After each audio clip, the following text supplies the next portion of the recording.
NatWest Group's shares climbed to their highest level since the 2008 financial crisis, after the bank reported first-half operating profit before tax up 20.4% to £4.3 billion.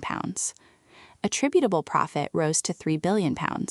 Earnings per share climbed 23.3% to 38.1p, and return on tangible equity reached 19.7%, prompting management to lift its full-year target to more than 19%. For a bank that spent over a decade as a byword for state-owned crisis repair, this is as strong a headline as it has produced since privatization.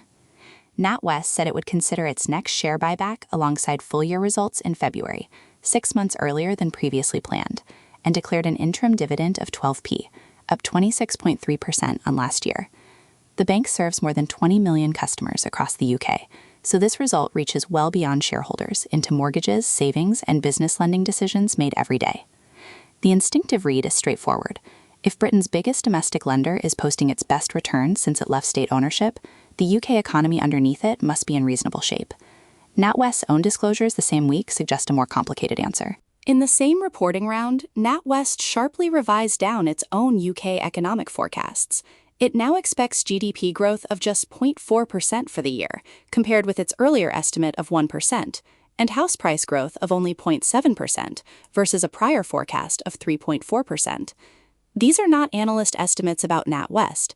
They are NatWest's estimates about the economy it lends into, published inside the same results that raised its own guidance.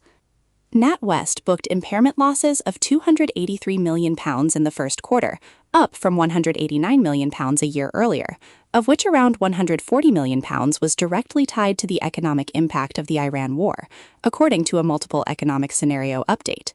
The downgrades reflect rising inflation fears linked to oil price volatility and the ongoing Middle East conflict, the bank said. This is the central contradiction the headline number hides.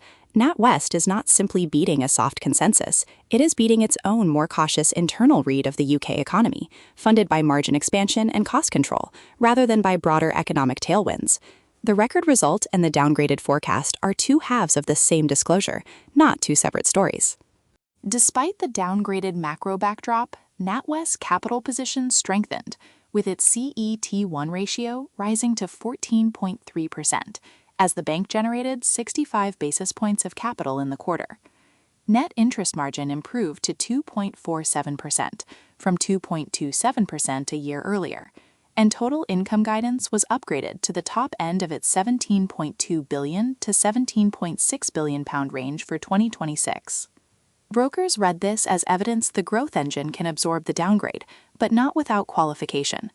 Jefferies said NatWest had closed the large domestic bank result season with a very solid statement, noting free cash flow was a standout despite a balance sheet growing at pace. Even so, the upgraded income guidance of around £17.9 billion remained below the roughly $18 billion the market had been forecasting, and net interest margin was described as fractionally light against expectations. Read together, the evidence supports a specific, narrower version of the bullish case rather than the broad one implied by the share price alone. NatWest's profit engine is currently strong enough to fund higher guidance and an earlier buyback timeline, even while the bank marks down the economy around it.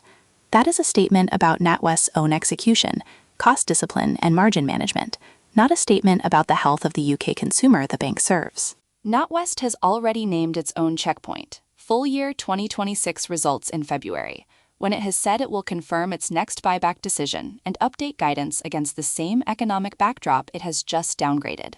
That is the point at which the current gap between NatWest's operating performance and its own macro forecast either narrows or widens into something the impairment line cannot absorb quietly.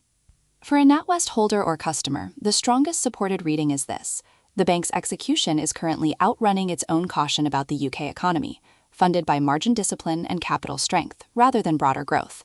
That is a real and evidenced achievement, but it is conditional, not structural. The impairment charge already links directly to the downgraded forecast, and February's full-year update, not this quarter's headline, is where the evidence will show whether that gap can keep closing or starts to widen.